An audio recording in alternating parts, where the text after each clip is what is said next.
Bismillahirrahmanirrahim. Assalamualaikum warahmatullahi wabarakatuh. A'udzu billahi minasy syaithanir rajim. Bismillahirrahmanirrahim.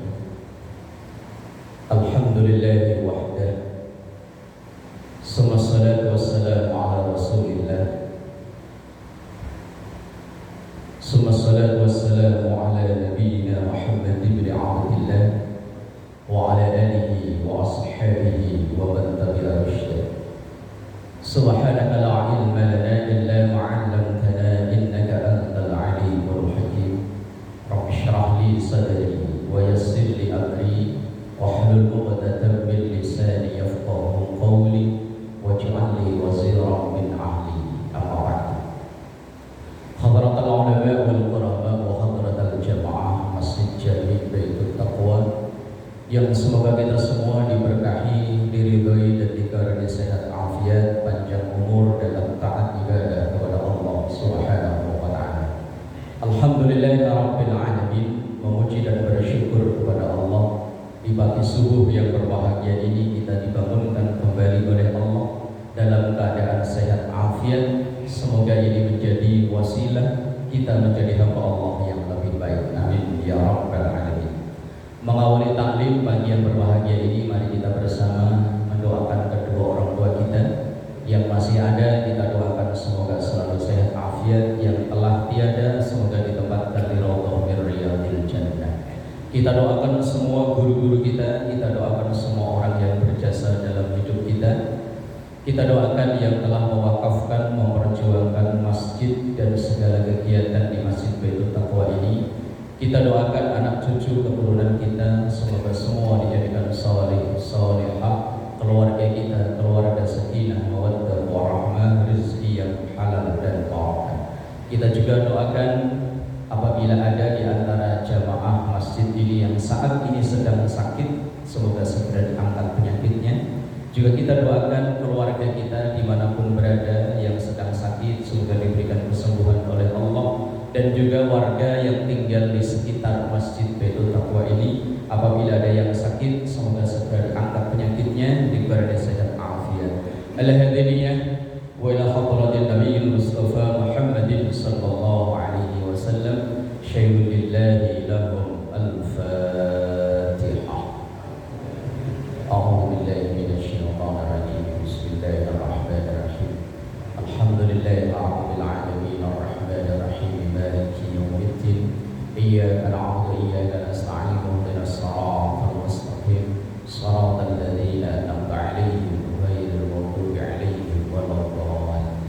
Amin amin ya rabbal alamin. Jamaah yang dimuliakan Allah, satu hal yang sering kita ucapkan, bahkan sering kita mohonkan kepada Allah atau kita berdoa kepada Allah adalah memohon barokah, atau kalau dalam bahasa kita sehari-hari berkah. Bahkan ada yang menjadi berkat. Sehingga banyak doa, banyak ikhtiar yang kita lakukan untuk memperoleh yang namanya barokah.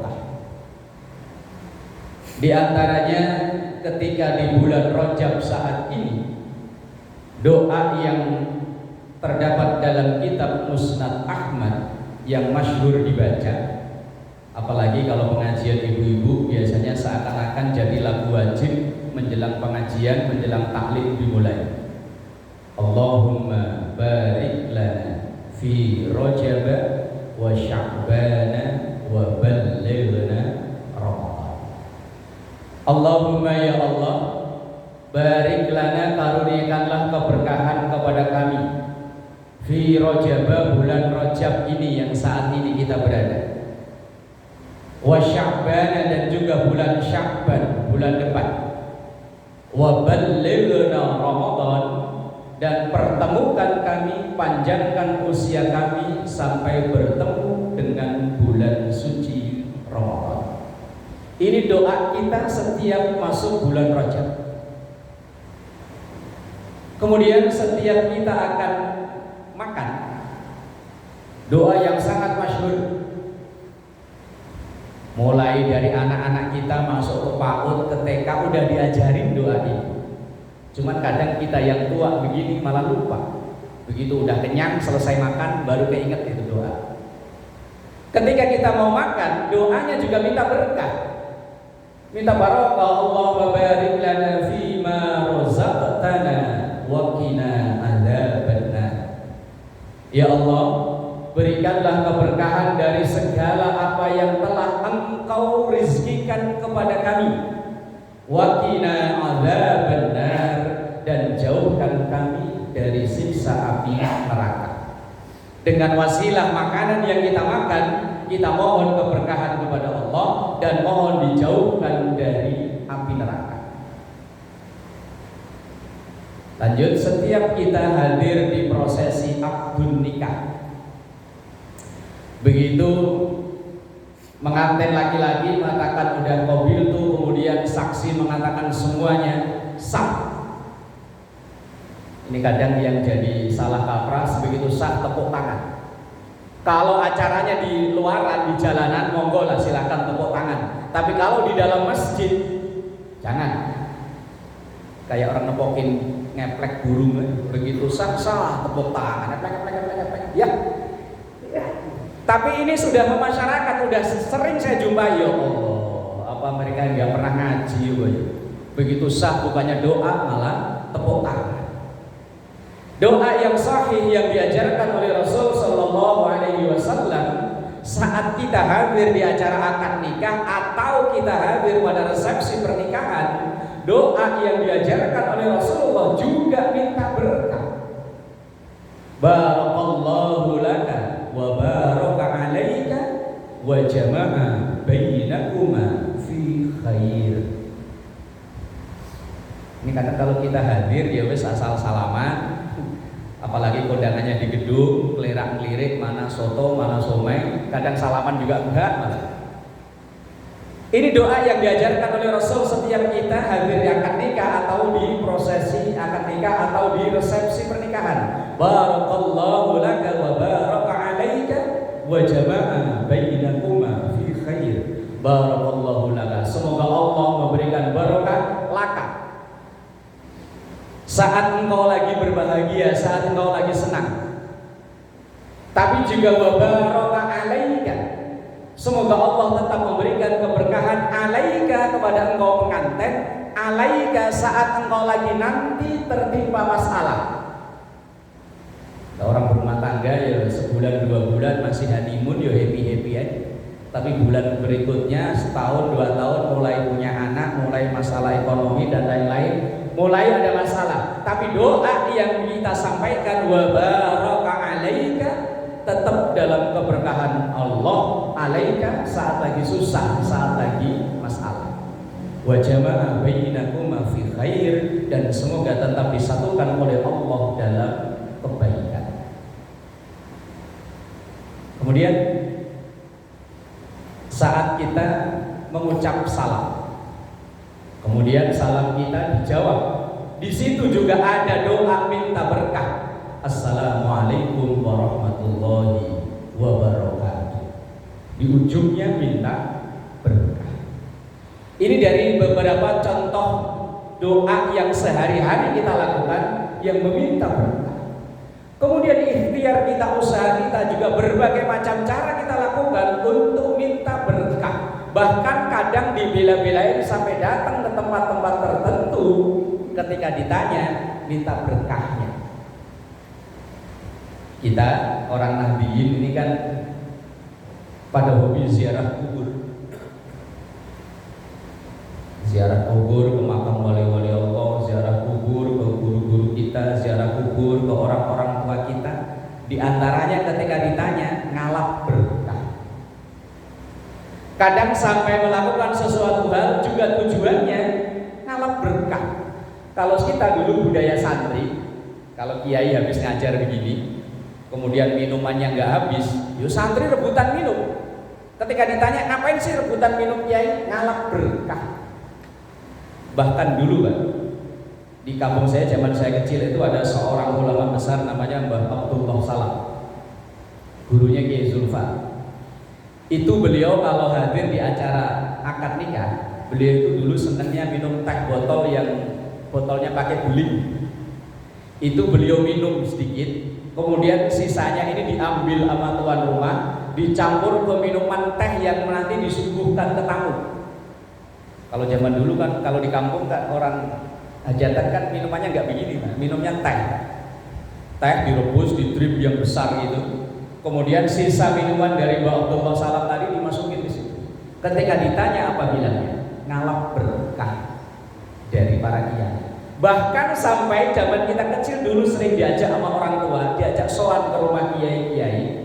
Kadang, mohon maaf Pak, kalau anak sekarang saya yakin nggak mau, disuruh ngeludahin mulutnya Pak.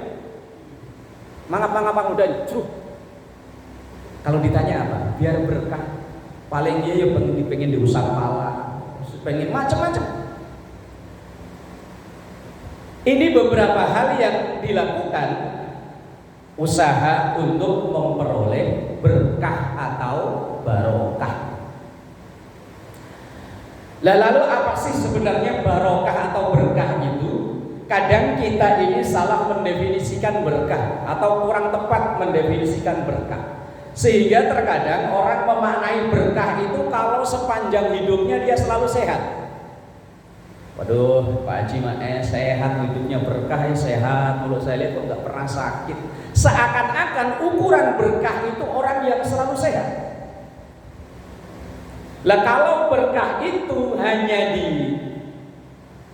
disandarkan kepada ukurannya sehat, maka orang yang hidupnya paling berkah itu Fir'aun.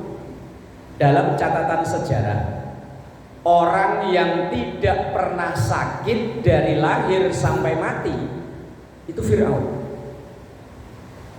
Sampai ia mati tenggelam di Laut Merah ketika mengejar Nabi Musa dan pasukannya. Fir'aun tenggelam di situ, itu baru ia mati.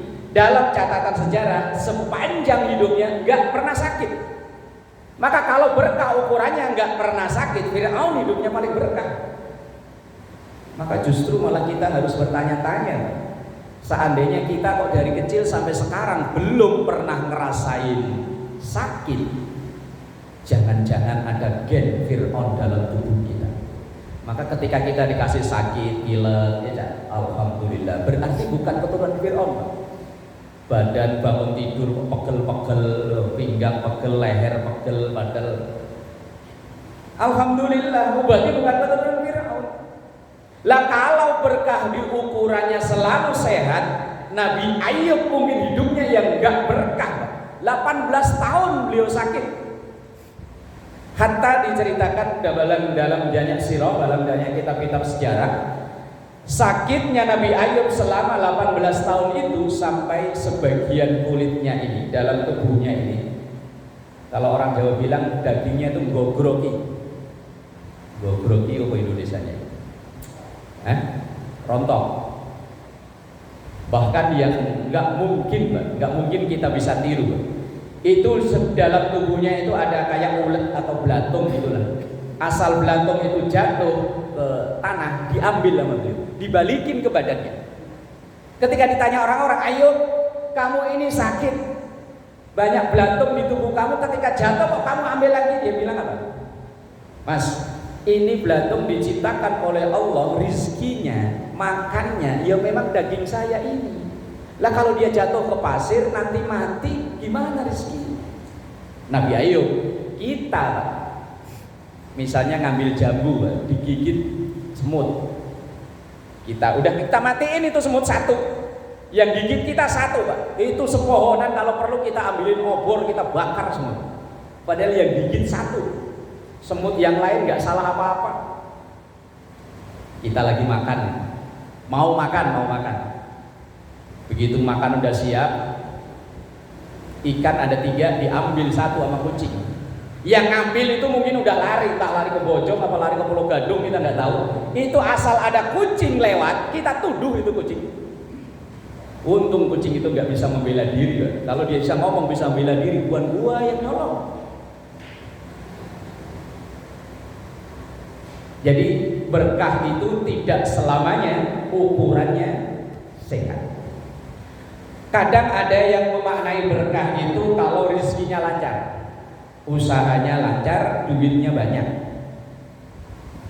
Sehingga banyak orang yang mengatakan, oh ya Allah, anakmu mah hidupnya berkah-berkah ya, kerjaannya bagus-bagus, ekonominya bagus-bagus. Kalau itu ukuran berkah, maka Qarun orang yang hidupnya paling berkah. Qarun itu orang paling kaya yang fenomenal, Pak. Ia tinggal di Mesir. Orang sini nih orang kesemet, misalnya bangun rumah lagi gali pondasi, begitu nemu emas, bilangnya harta karun, hartanya Qarun. Padahal Qarun tenggelamnya di Mesir, loh kok bisa sampai kesemet, yang gondol siapa? Kalau ukurannya berkah itu kekayaan, Qarun hidupnya paling berkah. Ada lagi yang mengaitkan berkah itu kalau karirnya bagus, karirnya selalu naik. Tahun ini ada calonan RT nyalon jadi, tahun depan calonan RW jadi, calonan lurah jadi, terus sampai calon presiden jadi, sampai berikutnya. Lah kalau ukuran barokah atau berkah itu karir yang bagus, maka lagi-lagi Fir'aun hidupnya orang paling berkah. Fir'aun itu bapaknya raja, keturunan raja, dari kecil hidupnya udah mewah, sampai ia mati jadi penguasa baru berhenti. Lah lalu sebenarnya ukuran barokah itu apa? Kok sering kita mohon berkah, kok sering kita datang ke tempat-tempat tertentu pengen berkah, malah kita melakukan sesuatu untuk pengen berkah.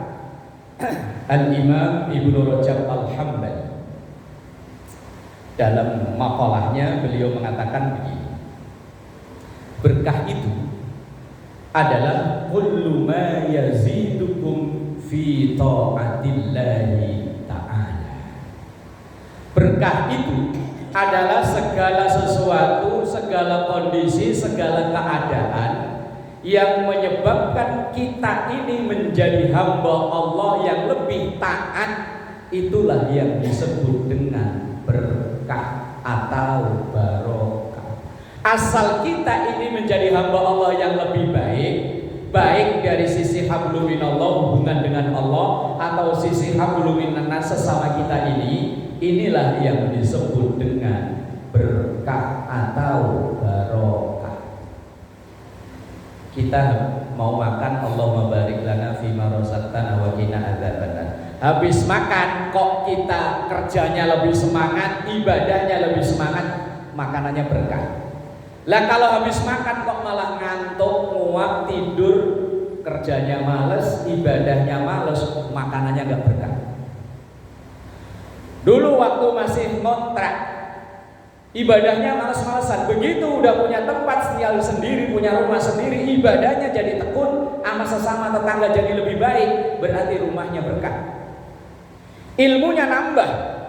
Dulu waktu ilmunya belum begitu nambah, ibadahnya males-malesan, sama tetangga gak akur. Begitu ilmunya semakin nambah, ia tambah baik kepada Allah, tambah baik kepada sesama kita, ilmunya berkah.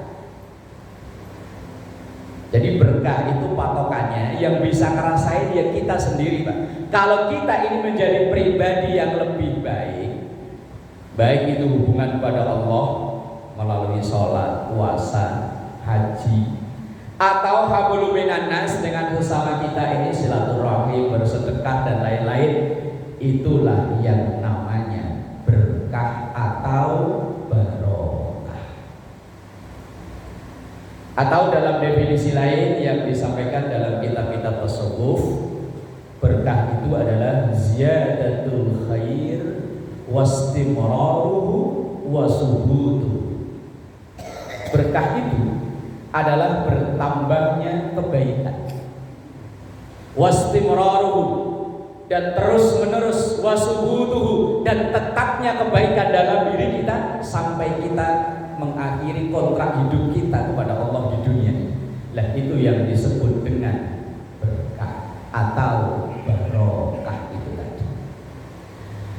Lah lalu bagaimana agar kita ini selalu dalam keberkahan dari Allah? Dalam Quran, dalam ayat yang begitu masyhur, sering kita dengar ayat, walau anna ahlal amanu wattaqaw la fatahna 'alaihim barakatin minas samai wal ardh. Walau anna ahlal qura, seandainya penduduk satu negeri, penduduk satu wilayah, aman, iman, ya tentu dengan segala konsekuensi iman. Iman itu sesuatu yang meliputi 3 hal: yakin dengan hati, diucapkan dengan lisan, dibuktikan dengan perbuatan. Itu yang disebut iman. Artinya yakin bahwa yang menciptakan alam raya ini Allah, bahwa yang patut disembah Allah, yakin hatinya. Kemudian mulutnya mengucap asyhadu an la ilaha illallah wa asyhadu anna muhammadar rasulullah. Kemudian dibuktikan dengan perbuatan, dia sujud, dia rukuk, dia berbagi. Itulah yang disebut dengan iman. Kalau hanya sekedar yakin tapi belum diucap, belum iman. Kalau hanya sekedar yakin diucap sudah, tapi belum dibuktikan dengan perbuatan, iman belum sempurna. Iman sempurna sebagai sarana datangnya barokah itu hati kita yakin, mulut kita mengucap, badan kita bergerak. Itu iman. Kalau rukun iman mah kita udah hafal dari kecil, udah belajar. Iman pada Allah, malaikat Allah, kitab Allah, utusan Allah, hari kiamat, kemudian qada dan kemudian dalam lanjut ayat tersebut wattaqaw, iman, kemudian ittaqaw. Setiap kita hadir salat Jumat, khatib selalu berwasiat ittaqullah, bertakwalah kepada Allah. Dalam bahasa lain, takutlah kepada Allah. Orang yang takut kepada Allah merasa dalam dirinya ini ada pengawasan yang gak pernah berhenti. Ada CCTV Allah yang gak pernah lepas pengawasannya. Ma yalfidhu min qaulin illa ladaihi raqibun atid. Bahwa segala yang diucapkan, yang diperbuat gak akan lepas dari CCTV maha canggih, raqib dan atid. Orang yang takwa dalam seperti ini, ia akan jujur dalam pekerjaannya, jujur dalam berumah tangga, jujur dalam bermasyarakat. Lah orang inilah yang disebut dengan berkah atau barokah. Orang yang amanu wattaqau la fatahna 'alaihim barakatin minas samai wal ardh. Akan dibukakan oleh Allah pintu-pintu keberkahan dari langit maupun dari bumi. Nah, keberkahan itu kadang ada dalam kesenangan dan kadang ada dalam kesusahan. Berkah itu kadang ada dalam kekayaan, kadang dalam kemiskinan. Berkah itu kadang ada dalam kesehatan, kadang dalam ketika sakit. Gak melulu berkah dalam kesehatan, dalam kesenangan, bisa jadi. Kadang ada orang yang dulu waktu sehat, ya Allah, kurang ajarannya naudzubillah min dzalik. Jangankan ke masjid, wis blas gak pernah. Tapi begitu ia dikasih sakit oleh Allah, kurang ajarnya berkurang, bahkan berhenti. Lah kalau dulu waktu sehat mungkin hobinya mabuk. Lah ketika sakit udah ketakutan, berhenti itu mabuk. Oh berarti sakitnya mau berkah. Dulu waktu sehat ngayam mulu ke masjid, las gak pernah. Padahal di masjid suara adzan bersautan antara masjid musola terus, las gak pernah. Tapi begitu Allah kasih sakit, ditengokin sama tetangga, ya Allah pengen ke masjid nanti kalau udah sehat. Berarti ada keinginan untuk memperoleh berkah. Begitu benar ia dikasih sembuh oleh Allah, ia datang ke masjid, tetangga tangan kiri jadi baik, sakitnya membawa berkah. Dulu waktu mungkin dia kaya raya, sama tetangga kanan kiri gak ada yang akur sama sekali. Sombongnya naudzubillah min dzalik. Tapi begitu ia jatuh bangkrut, dengan tetangga jadi akur, ibadahnya jadi bagus. Oh, dalam kebangkrutannya itu ada barokah. Jadi yang tahu hidup itu barokah atau tidak, ya kita sendiri. Kita nggak bisa atau nggak boleh ngukur orang lain. Kita ngaji begini ya untuk diri kita sendiri. kita tahu hidup ini sudah berkah atau sebaliknya, ya kita sendiri. Kalau kita merasa, ya Allah, alhamdulillah kok sekarang ini saya jadi begini, oh ini insya Allah berkah. Tapi begitu dalam hari-hari kita kok malah tambah jauh dari Allah, tambah jauh dari masyarakat, berarti hidupnya bukan berkah, tapi sebaliknya. Maka jamaah yang dimuliakan Allah, agar ayat tadi itu yang seandainya penduduk negeri itu pada iman, pada takwa, Allah akan menurunkan keberkahan, maka masing-masing dari kita, berawal dari kita, keluarga kita, orang-orang terdekat kita mantapkan iman kita, keyakinan kita kepada Allah, kita mantapkan ketakwaan kita kepada Allah, agar wilayah kita, lingkungan kita, negara kita ini menjadi wilayah, lingkungan dan negara yang diberkahi oleh Allah Subhanahu wa taala. Amin ya rabbal alamin. Bi barakatil Fatihah. A'udzu billahi minasyaitonir rajim. Bismillahirrahmanirrahim. Alhamdulillahirabbil alamin. Arrahmanirrahim. Maliki yaumiddin. Iyyaka na'budu wa iyyaka nasta'in. Ihdinas siratal mustaqim. Shiratal ladzina an'amta 'alaihim ghairil maghdubi 'alaihim waladdallin. Astaghfirullahaladzim al-ma'bud ya dzal jalali wal ikram. A'udzu billahi minasyaitonir rajim. Bismillahirrahmanirrahim. Alhamdulillahi rabbil alamin. Allahumma shalli ala sayyidina Muhammad wa ala ali sayyidina Muhammad. Rabbana zalamna anfusana wa illam taghfir lana wa tarhamna lanakunanna minal khasirin. Rabbana ighfir lana wa liwalidina wa li ikhwanina wa li jami'il muslimina wal muslimat wal mu'minina wal mu'minat al-ahya'i minhum wal amwat.